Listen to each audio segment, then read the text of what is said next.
for advancing the bank's racial equity commitment focused on reducing the racial wealth gap by improving the financial health in the community. Susie hosts a wide range of financial health initiatives and hosts financial literacy sessions, just like this one, to amplify awareness and build trust in the community. Susie's passionate about community involvement and partners with local nonprofit organizations for overall support, including volunteer opportunities. She has over 25 years of experience in the banking industry and has held several leadership positions, including sales and leadership coach, sales consultant, training, branch manager, vice president of lending, to name a few. An RGV native, Susie earned her bachelor's degree in marketing from the University of Texas Rio Grande Valley. She lives in Lightford with her husband and during her free time enjoys running and outdoor activities. Welcome, Susie, and you have the floor, my dear. Good afternoon, everybody. Thank you so much for that super warm welcoming. I am very happy to be here. As she mentioned, I am a community manager for Chase Bank, and as a community manager, I go out in the community. I'm not going to be in the branches, although we have branches all over the valley, all over Texas, all over, okay? My role is to be out in the community, working with nonprofit organizations, with profit organizations, with schools, with businesses, all to talk about financial education. This is part of our racial equity commitment, as Vivian mentioned. Our racial equity commitment focuses on several pillars, all around how do we support the community in building wealth. We focus on those key drivers of wealth. And what are those? The key drivers of wealth that we've identified are, number one, home ownership. Through home ownership, that is an asset, right? That is something that we own. That is something that we can eventually transfer to our next generation. So there goes the generational wealth, right? The creation of generational wealth. The other one is business. So we support the community with resources on business support, right? Because that is another way that we create that generational wealth. I mean, any business that we can think of started small at one point, right? And eventually those businesses grew so big that they became like a family, kind of a dynasty, sort of say, because it was transferred from one family to the next, from one generation to the next generation to the next generation. The other pillar that we focus on is simply financial education, right? In our community, in any community really, it is needed. We need to talk more about money. I have found that money is, these conversations sometimes are very taboo. There are studies that show that we are more likely to talk to our kids about everything else, drugs, sex, before we talk about money. Yes. And so what happens, the other thing that, I know I mentioned generational wealth, right? Generational wealth is the transfer of wealth from one generation to the next generation to the next generation. But I also like to think about generational knowledge, because we don't even think about it, but it is inherent. We do have it. And if we pause for a moment and think about how did our grandparents, for example, do banking? What were their views on money? Where did they keep their money? I know in my case it was in the Folgers coffee jar, or under the mattress. These ideas are also transferred, even though we don't think about it, they are there. And so we do need to have these financial literacy terms in our vocabulary, so that when our next generation, when our children grow up, they grow up knowing what is compound interest. Mm-hmm. How does a 401k work? Mm-hmm. What is interest? How do I get a loan? Why is it important to have credit? How do I do a budget? All of these ideas and terms things that we want to start, you know, when our kids are young, and just to have on a daily basis, right? And so as a community manager, that's what I do. I go out and I teach financial education. I know this class is for small business entrepreneurs, and I just want to say bravo to you. If you have a business, or if you're thinking about having a business, because again, that is a way to create that generational wealth that I'm talking about. Also, if you are a salaried employee, I always encourage everybody to have additional revenue streams, right? Not just to rely on that, you know, steady, comfortable income. It's always good to have another channel. How do I get more money in here? What else can I do? And that's where you want to explore your talents, because we all have them, and we all have great ideas.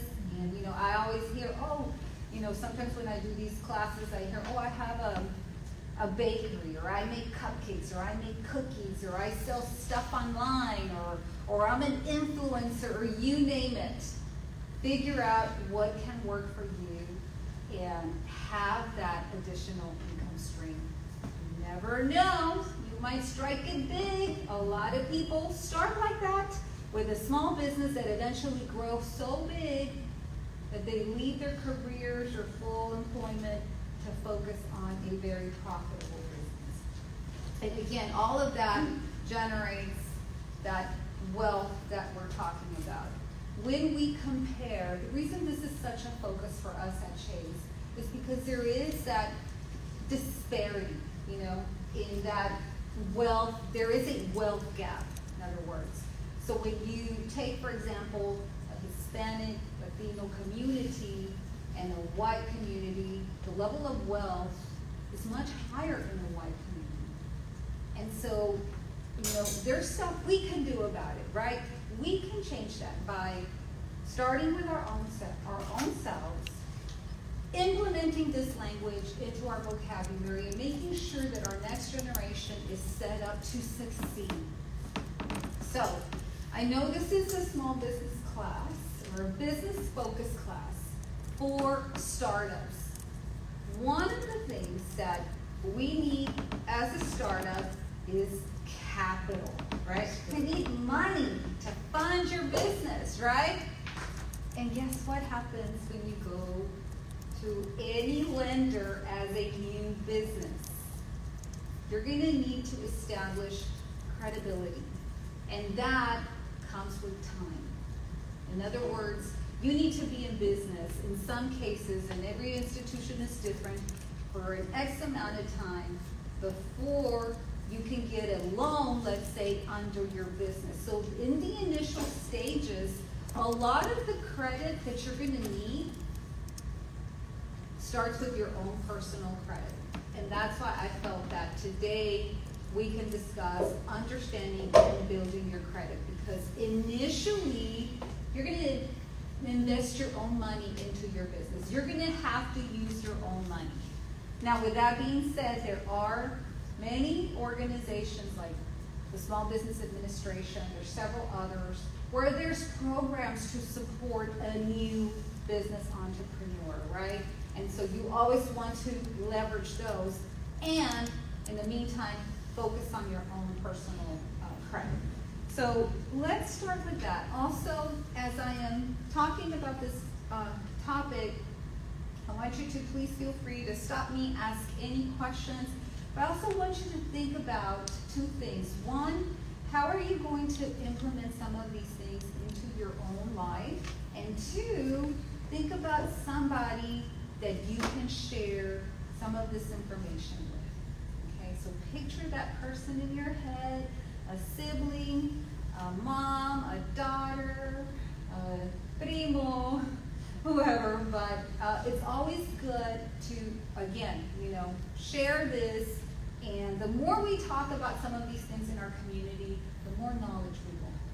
So these are the things that we're going to cover today. First, understanding your credit score and all that that entails, right? So you might know your credit score. It's a 3-digit number. And what goes into that number? how is this calculated? How do they come up with this figure? So we're going to go over that. We're going to talk about checking your credit score and your reports, how to get started with credit if you don't have credit yet, or if you want to support somebody around you with establishing that, and how to protect your credit. So understanding your credit score. So, where do you get your credit score? Any ideas? Through major credit bureaus. Okay, very good. I love that you said that. Okay, so there are several major credit bureaus. They will give you your credit report, right? But your credit score is also called your FICO score, and that could be available right now. There's just so many ways you can get it. Through your credit card, through your bank. There's a lot of apps. Right now, it's fairly accessible. All right? So, these are some terms that we want to be familiar with. So, let's start with credit. What is credit? That is simply the ability to get money for stuff that you want now and that you can pay later. A very basic example, okay? Let's say you need $100 and your cousin is going to lend you $100, okay. All right? And they tell you, okay, I'm going to lend you $100, but next month you have to pay me $120. How much interest did they just charge you? Wait, how much? Wait, what? $100. You're getting $100 from your cousin, but next month they're charging you as a payback $120. 20%, right? So you are borrowing money right there. In the most simplest basic terms, we've all had credit at some point, either through a family member or actual formal credit. Your credit score is generally the 3-digit number, right, that is considered predictive of certain behaviors. So we'll dive into that a little bit more. Credit report is simply a list of all of your debt and your payment history, right? So think of it like a report card, since we're here at UTRGD. It has a list of classes and it has all your grades, right? So very similar. And then credit bureaus, they gather information on what you borrow from lenders, from creditors, even public records, right? Liens, child support, hospital bills, all that stuff goes into the credit bureaus. Is anybody here familiar with the 3 credit bureaus? TransUnion. Experian. Very good. All right. TransUnion, Experian, and Equifax. Now, that's what lenders look at. There might be a lot of other stuff out there that can give you similar information. Just keep in mind that at the end of the day, lenders are going to look at those 3 only. All right, so why is your credit so important, right? It's often looked as an indicator for your history and your responsibility. Also, it can mean being approved for something or not, right? Say you want to buy a car. Let's say you need to buy a car, right? Your other car broke. You need to have a car, right? Your credit score is going to determine whether the loan's going to be possible or not. It can also influence the interest rate. So the higher your credit score, the lower your interest rate, right? And that's where you want to be, right? The lower the credit score, the higher the interest rate. And what does that mean for you? Saving money. We're going to be paying more, right? If the interest is higher, you're going to be paying more for that credit. Because credit is not free. I wish it were, but it's not. We all have to pay interest. All right. So, take a look at this scale. What is considered good credit? So, notice, yeah, right? It's like, what? Okay, so notice that if you're between 300 to 500, that's considered very poor. That means that a lender is going to be extra super cautious in lending you, or even not lend at all.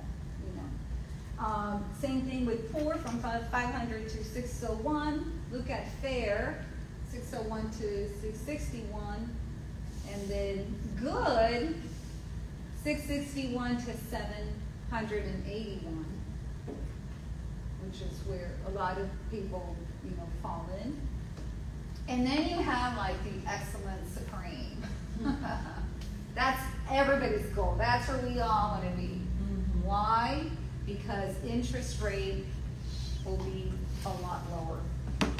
And I'm not saying this will happen, but it's possible. Sometimes we hear you can get a loan for 0% interest. Wow. It's going to cost you nothing. Maybe some fees. But that is usually when you have this type of score. Okay. Now, we can all get there. Okay. So if you are thinking about your credit score right now and you're like, I kind of fall somewhere here, we can take baby steps to make slight improvements until you get there, until we get there. Okay, so, I often hear, I hear a lot of myths when it comes to credit. Oh, you need to do this, oh, don't do that, oh, do this. At the end of the day, these are the things that truly impact your credit score. So I know I started the class by asking, you know your 3-digit score, what goes into this score? This is it, right here. Okay, this is what affects your credit score. So everybody should have a handout. If you don't, let me know.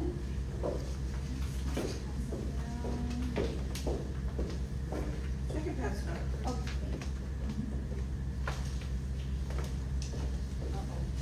I know I wrote the answers on one of them.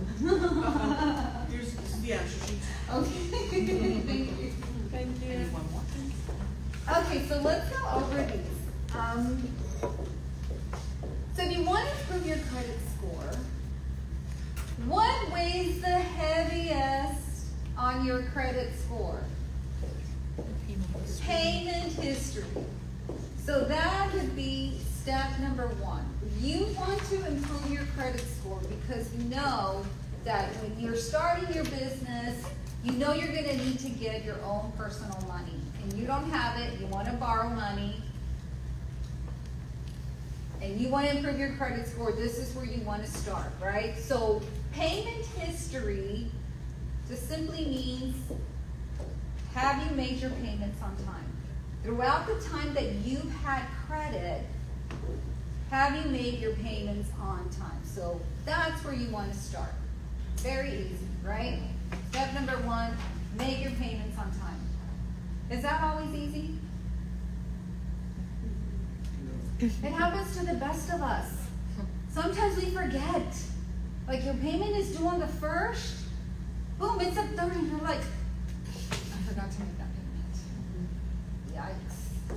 All right, so, or maybe you had an emergency. Something happened. You used your money for something else. You had to go to the dentist on an emergency. You needed a root canal, whatever the case. You're not able to make your payment. Boom, there it goes. So as much as you can, make sure that payment gets up on time. There's several reasons. No matter how hard it is, if you prioritize on that, that'll help a lot. There's several things you can do. You can use the benefit of automation. Anybody here do automation? Yeah? Where you have the lender automatically take the payment from your bank account, right? So that's always an option. I know that has helped me because there have been several times in the past where I simply forgot, So what happens if you forget to make your payment? If you're, yes. Who wants to give away pay $35. Nobody. I know I don't. So that's another reason to set up your payments automatically and to make sure they're on time so that you avoid those fees. Also, you know, it can happen, right? So a lot of creditors will waive the $35 fee if you call them or if you tell them, you know, is there a way you can reimburse me this fee, and then I'll set it up as automatic payments. And the bottom line is that you always want to have a good communication with the creditor. Okay. All right. So payments must be made on time. Number one. Now, if you are late from your payment 1 to 2 days, does that immediately impact your credit score? No. Usually, and it really depends on the lender, but usually they don't report to the credit agencies until 30 days after. So you're still good, but it still doesn't look good, right? Because you're paying fees. The other thing is that they can alter the interest rate. Or your limit. Or your limit. Yes. So Do they let you know that ahead of time if that happens? Sometimes. they let you know when you sign up in this disclosure, usually. Oh, yes. So sometimes, yeah. So the fine print. That we don't read. Yeah. Well, you know what? The other one that really gets people off guard is when you get a 0% for an X amount of time. So you get 0% for 6 months or 12 months or whatever. Oh, you're happy and you're just making the minimum payment, but you have to pay all of that in 12 months, in the period they gave you. If you go over 1 day, do you know what happens? Interest rate. It balloons. They charge you the interest rate, a high interest rate. They're gonna like pretend that from day one you have this high interest rate. They might even slap on some fees for failing to pay within that agreed time. So yes, so it's good to be on top of it, know your credits, know your interest rate, and as much as you can, make those payments on time. The second largest thing that affects your credit score is the age and the type of credit. So what does this mean? This means that if you got your first credit card when you were 18 and you are now 28, that means that you had that credit card for how long? 10 years. 10 years. That's it. It's the age of credit. How long have you had this loan, this credit card? The longer you've had it, the better, because it gives lenders the ability to see over an extended period of time your payment habits. All right? So if you've only had credit for a short amount of time, you know, they're going to be a little more cautious with you. But if you've had it for a long time and they can see, okay, you know, Susie always makes her payments on time, let's give her a loan and let's give her a good rate. So that's why this weighs that heavy on your credit score. The next thing is your percentage of credit limit used. Does anybody know the magic number under that? 30%. Very good. So if you have a loan or a credit card, let's say for $1,000, the max that you want to use is 30% of that. And how much is that? $300. That is the max. And that's just a basic example, because really they take all of your debt, all of your credit limits, and you want to be under 30%, right? Or 30% and under. Does that number and percentage count like throughout the month or like at the payment times? Do you know what I mean? Like for example, I'll ignore it and not think about that percentage, but I'll pay everything off at the end. So it might go above 30% during the month. Okay. It's the payments due and I pay everything. Yes, no. Fine? That's a great question. So no, it won't count. So ideally, that is the perfect way to use a credit card. The perfect way is to use it and pay it off before the end of the month, because that will help you avoid interest, yeah. Do closed accounts affect your credit score? Okay, so you want to keep your accounts open as much as you can, okay? Why? Because of the credit limit. Because let's just say, for example, that you have 4 credit cards, right? And in each credit card, you have $1,000. But you don't use one of them, you only use 3. So in these 3, you owe, let's say, $1,000 altogether. But how much credit do you have available? 4,000. You have 4,000. So you only owe 1,000 out of those 4,000. That's like a 25% credit usage. That's only about a 25%. So the goal is to be under 30. So you're good. But if you close that card, now you only have 3,000 credit limit, even though you're only using 1,000 of it. So your credit, when you calculate it, it's going to be like 33%. So that's why it's good to keep those accounts open, you know, even if you don't use them.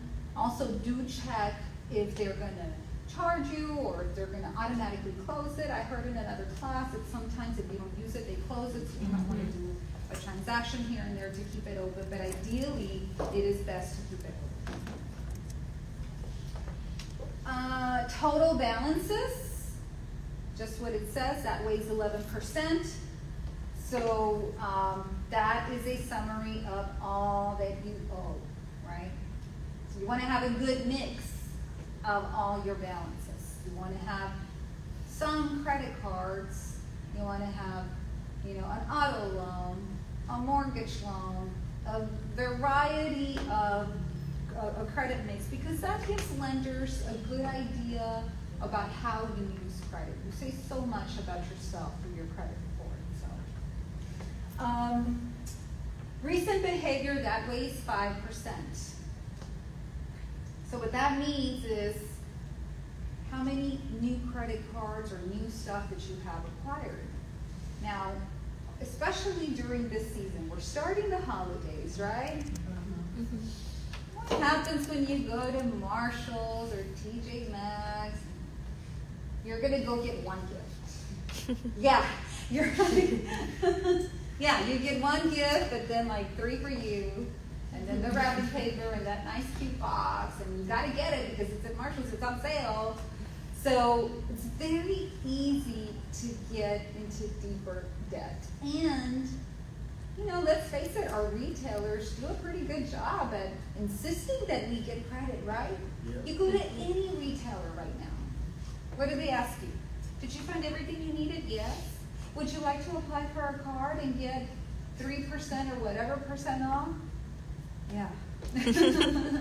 So it's easy during the holidays to get an additional card that you don't need simply to buy somebody a gift or yourself. So my suggestion during the holidays is to create your little budget. You don't need anything fancy, although there are many fancy tools out there like apps and oh my God. Some people get really creative with their fancy Excel, Microsoft Excel sheet techniques. Awesome to you if you can do that. For the rest of us, el cuaderno is good, okay? A little notepad, make a list of the people you're going to give a gift to, how much you're going to spend, and stick to that. Also consider this thought. Have you ever received a gift that you're like, oh, thank you. I love it. But maybe you secretly don't, right? You don't want to hurt their feelings because it's a thought that counts. But keep that in mind because we generally gift based on our own liking. You know, I gave my sister one year a pair of earrings, and I thought they were gorgeous. I was like, oh, she's gonna love them. But she never wore them. I think it's too much. You know, they're too blingy. I'm not like that. So there goes my money. You know, so keep that in mind when you're gifting. You know, I know it's a thought that counts, but stay on a budget as much as you can. All right, and then the last is 3% is your available credit.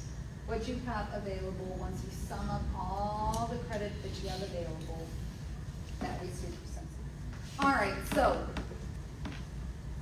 the cost of poor credit. Obviously, we've established by now that having good credit is needed, right?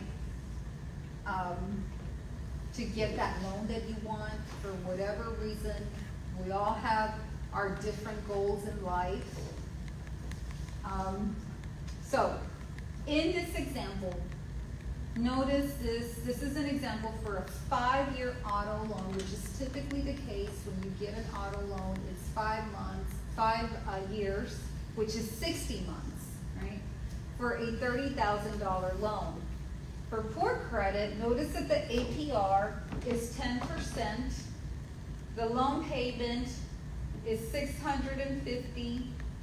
The total paid would be $38,700. So at the end, this is the total amount in interest that we would be paying, you know, on a 10.5% rate is our credit. Now this is just an example, right? Because right now, these numbers are getting pretty high, right? It used to be like, even if you had bad credit, you know, or poor credit, the interest rates, you know, weren't that. Right now, they're just high. This is actually pretty low. Right now, it's more like 15%. But notice the difference if you had excellent credit. Your rate could be as low as a 3.9 for the same amount of loan, right? You're just borrowing $30,000. Look at the difference in the loan payment, $650 down to $500. So you're paying less, right? At the end, you will have paid $3,000, which is a huge difference if you really think about it. Now, what can we do with the difference? We could do so much, right? We can put that money somewhere else instead of, you know, paying for a loan. Paying it. Yeah. Your minimum payment, $200, which a lot of credit cards just charge the basic, right? Your minimum payment is like $50, $25. So in this case, $200. Look at how many years it would take to be debt-free. How many years it will take to pay off that $10,000 credit card. At the end, $33,480 in 14 years. That's scary, right? Excellent credit, your interest rate is a lot lower. You're making the same amount of payment. It'll take you 6 years to be debt-free, and at the end, that's how much you would pay. So, it costs a lot of money. All right. So, let's go over some of these questions here on your handout. So, over at the bottom, there's some true or false questions. So, I'm going to read the first one, and you can tell me if that is true or false. The first question, missed payments don't impact your score as long as you catch up on them. False. False, right? It does impact your score. So creditors, lenders look at how many times you've been late 30 days, how many times you've been late up to 60 days. That means in 2 months there was no payment made, 90 days, and then so on. So yes, it will impact your score. Having a mix of different types of credit in good standing is generally positive. True. That is true, yes. So, You mentioned that not just credit cards, but you want to have like an auto loan, even an installment loan, a mortgage loan. A high percentage of credit limit use can indicate to lenders that you are good at managing credit. False. False, it's the opposite, right? If you have a credit card and you're constantly maxing it out, that's kind of like a red flag. Yeah. Generally, it's good to keep credit balances paid down as much as you can. True. Yes, so going back to the 30% or less, right? If you're at 30%, don't stop there. Make it 10%. Right? Opening several new accounts in a short period can increase your score. False. Totally false. No, it's not going to increase it. It's going to be a huge red flag. Now, this can happen. I know I mentioned the holidays, but another place where it can happen is with our youth. And from personal experience, when I graduated from high school, I got my first credit card, and it was like a $500 credit limit. But I was so proud. They liked me. So then I went to a retail store, and they asked me if I wanted to apply for credit. I said, well, sure. These other guys like me, maybe. Sure. Boom, I got it. I mean, I felt so proud of myself. And so I went to another retail store. And then I went to another. And then another. And then they were not so happy with me after that. Yeah, because it got unbearable. So it can happen. And it happened because I felt so proud of myself for getting it. And that can happen to our youth. So this is why it's important to talk to our kids, our nephews, our brothers, our sisters, our friends about this. Monday? Grandkids. Our grandkids, yes. Yeah, because while it feels good and you're very proud, that's awesome. But don't go and get into all this stuff. Because then your major retailers, I mean, think about all the retailers at the Plaza Mall. You go to the mall, you don't have money, but you have their credit card. All of a sudden, everything is possible, right? You're like, yes, it's free.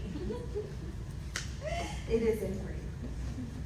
So, yeah, so we can get in trouble really, really fast. Okay, having more credit available can be good for your score. Having more credit available can be good for your score. True. True, yes. It is true. Yes, yes, because you're showing lenders that, you know, you have a $10,000 credit card, but you're not using it.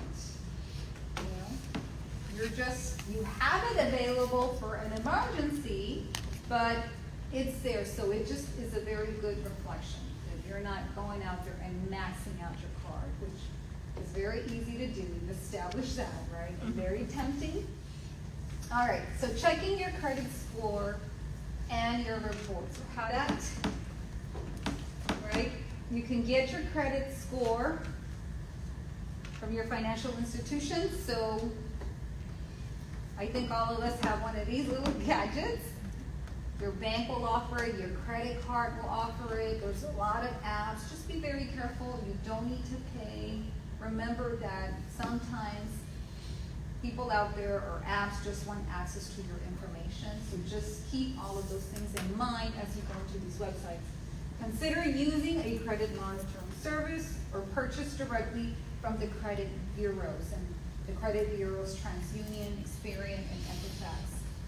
You can get your credit report online right here, annualcreditreport.com. I have gone in there, and sometimes when I go in there, I get all these like flashes. Hey, for $20 more, you get all this other detail.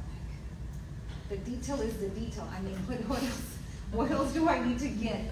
It's free. Don't fall into you need to pay for anything. It is free. Okay. There could be you know, just information that should not belong in there. So let's look at what goes in there. So there's 6 sections. There's your personal information, your name, your address, just to make sure they've got the right person, your employment history, consumer statements, your account information. I mentioned public records, liens, child support, all of that will also be in there if it's owed, and credit inquiries. Common errors are on personal information, especially for us, for women, because we change our names, right?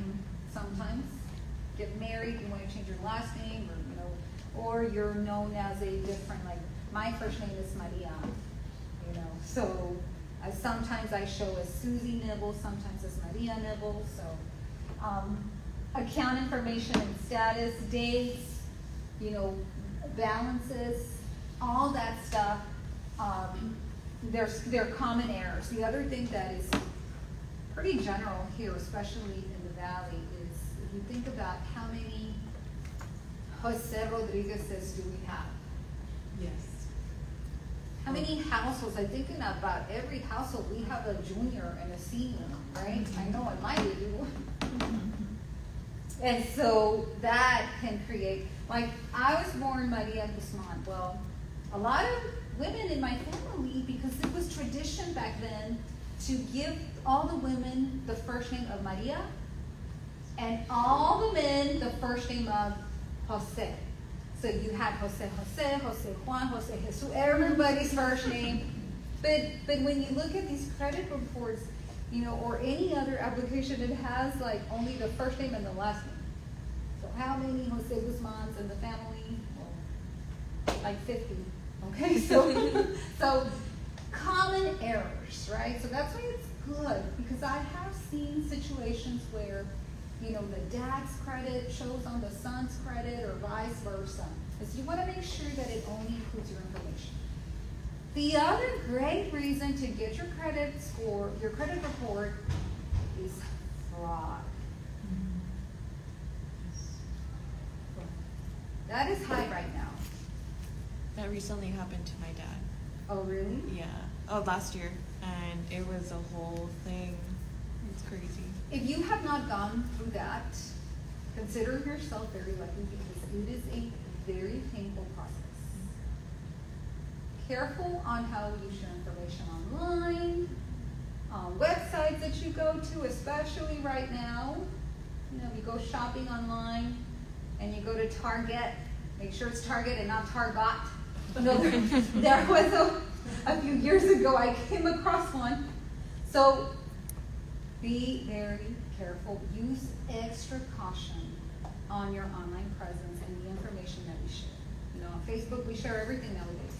You know, you get those messages, oh, somebody's birthday today, they turned 40 today. Oh, wow, the date of birth and everything is there. And then the names of our dogs, the names of our cats, and then how do we create our passwords? With security questions. But we use our pet names. We use Sometimes we use the so we have hackers date that of birth. That's what they do. They specialize in Exactly. looking at your personal information, and then they just try until they get it. Yep. So extra caution. A lot of people find out that there was fraud until it hits their credit report. All of a sudden, they don't get approved for the loan. Why? Because somebody in Colorado bought a car under their name. And it is a lengthy and painful process to be a victim of identity theft. That's why another good reason to stay on top of this, right? No one's in there. Make sure that all those loans that are reflected there are actually yours, right? And then if you find any errors, you can file an online report with the credit bureau. It's fairly easy. You can write to the credit bureau, or you can go directly to the source. Hey, this information is wrong. You have me as this, or whatever the case, or I never got along with you, and start the dispute process. All right, getting started with credit. So, getting started with credit with utilities, right? This is kind of a newer thing because back then you could get utilities, you could get light, water, whatever. They didn't need to know your credit. Now they're checking it. Yes. Even cell phones. You can get a secured credit card. A secured credit card. If you want to start credit or if you want to help somebody establish credit, that's another very easy channel. That just means that basically you borrow against your own money. So you put money in an account, it's tied up, you can't take it out, but in turn you get a credit card for that same amount. So you're borrowing against your own money in essence. But it's a very good way to start credit. A lot of banks, a lot of financial institutions offer special, programs to help students that don't have credit. So that you always want to ask as well. Getting a cosigner. Now, if you can get a cosigner from a trusted person, such as a parent, that's a good way to establish credit. However, I do want to mention that you want to proceed with caution if you're ever asked to be a cosigner. Okay? I've seen many cases. I've been in the financial world for all my life, basically.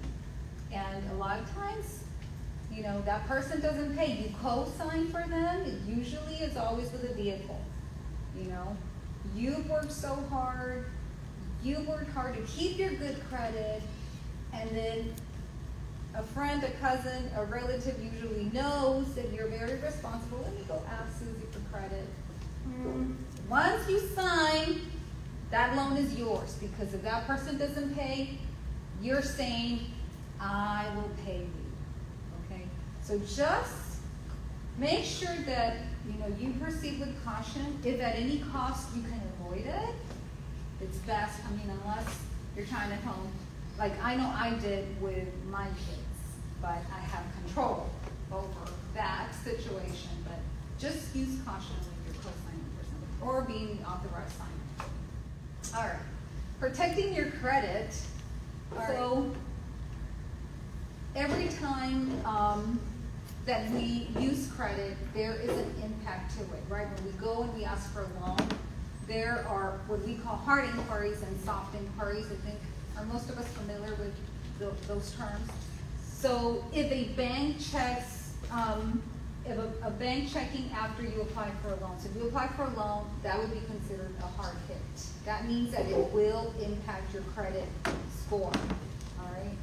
Credit card company checking after you apply for a new card, or your landlord checking when you apply to rent a place. This is another reason why it's good to talk to our high school students about credit, because many move out, they need to rent an apartment. Landlords are going to check, so they want to go out there already having some sort of credit, right? Soft inquiries, employers check as part of the application process. So most employers are getting into this habit of checking for credit. Any job in the financial industry, credit is going to be checked. A lot of people don't know that most employers are starting to do that. So that can mean whether you get the job or not. Federal jobs. Really? Also? Yes. Border Patrol agents. Okay. I have a friend that he was ready with everything. And the last step, they checked his credit. And he had co-signed for a vehicle for his father. And his father returned a vehicle under his name. So they told him, I'm sorry, you do not qualify. He was one step away from being hired with the Border Patrol. And they turned him down because of that credit, that bad credit reported on his credit report that he had co-signed a vehicle for his father. Thank you so much for sharing that story, because I mentioned earlier about generational wealth and generational knowledge as well, and a lot, especially our parents or grandparents, think that if you return the car, ya. Si no lo puedo pagar, se lo regreso. That's what I've heard. And I'm like, no, no, no, no. It's worse. It's worse if they return it. It's still going to affect your credit. It's still going to damage the credit because you're saying, you made an agreement, you signed a loan, and then you're refusing to, continue. And so, yes. And then it And then affects. supposedly they put it in an auction, they put the car in an auction, and like, let's say that you still owe 20,000. And then they put the car in an auction. Well, how do you know really how much they gave for that car at an auction? So then let's say that they sold the car for 15,000. You're still responsible for the other 5,000 plus all these other fees. It's ridiculous. So it's almost like you'll never get out of that debt, and it'll leave a mark for I don't know how many years. Yes. It is so true, and it happens more often than not. Mm-hmm. And at the end, look, it affected his ability to gain a good employment. So, yes. And the dealerships, they really don't care. I have a friend also that was having trouble paying her vehicle, and she went in trying to find a solution. Well, they took her old car back and they gave her another one, and she walked out with a greater debt than how she walked in. So that's called being upside down. Mm-hmm. Yeah, that happens when, yes, you want to go and downsize and then you get another car, but then you still have to pay the difference because they go by book value also, right? Yes. And we know that cars usually depreciate, and so, yes. So at all costs, it's best to be very careful when you co-sign, right? As much as we want to help our loved ones, our family, sometimes I would rather just give money. Like, I'm going to help you with money, but because I worked so hard all my life to get my credit, and then it affects my employment, so I'm not going to put that on somebody else's hands. So thank you for sharing that. Okay. All right. So, will this action trigger a hard or a soft inquiry? You apply for a credit card at your favorite store. Hard.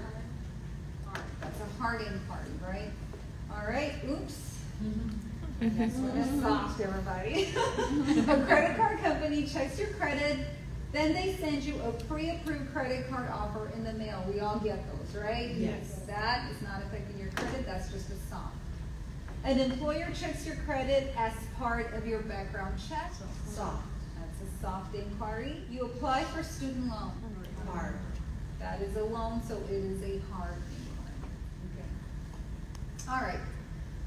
Understanding credit reports, security locks, and freezes. Okay, so let's see.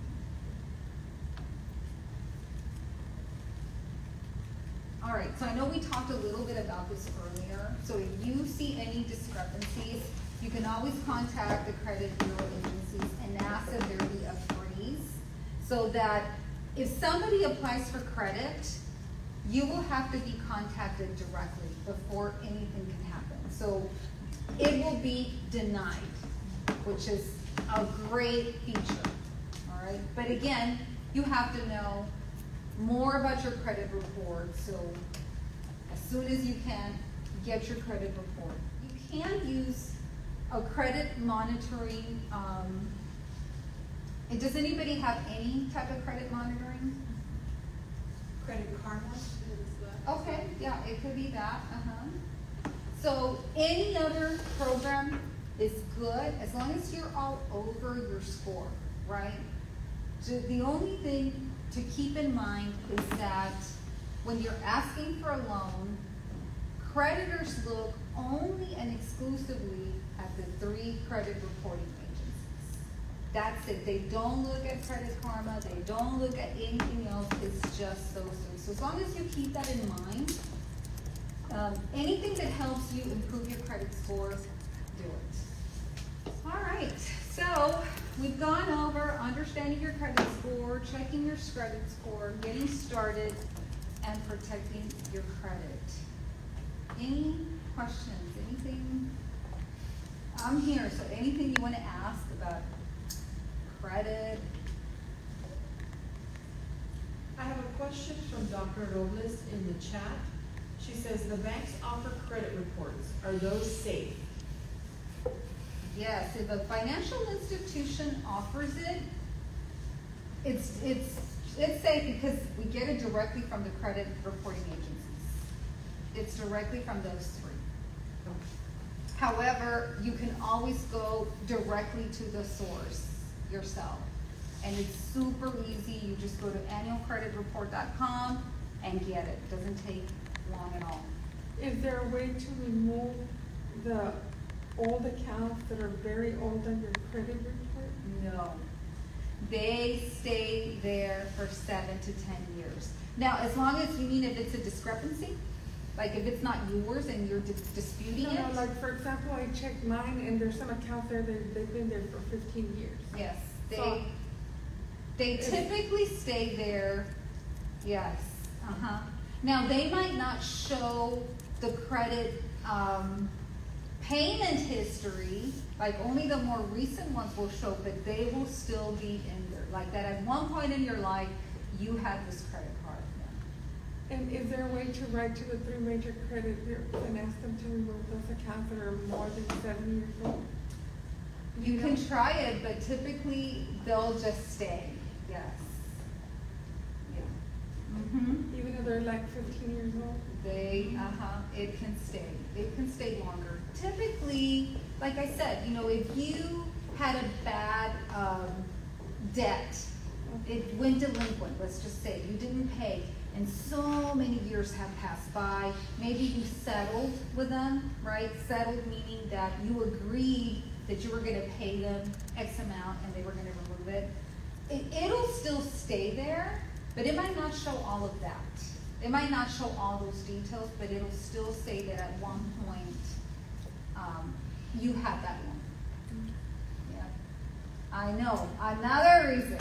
So let's take pride in this, you know, and having gone myself through a bad experience with my credit, I know what it feels like, and you know, it feels shameful. It feels like, oh, I don't want to beg anybody to know.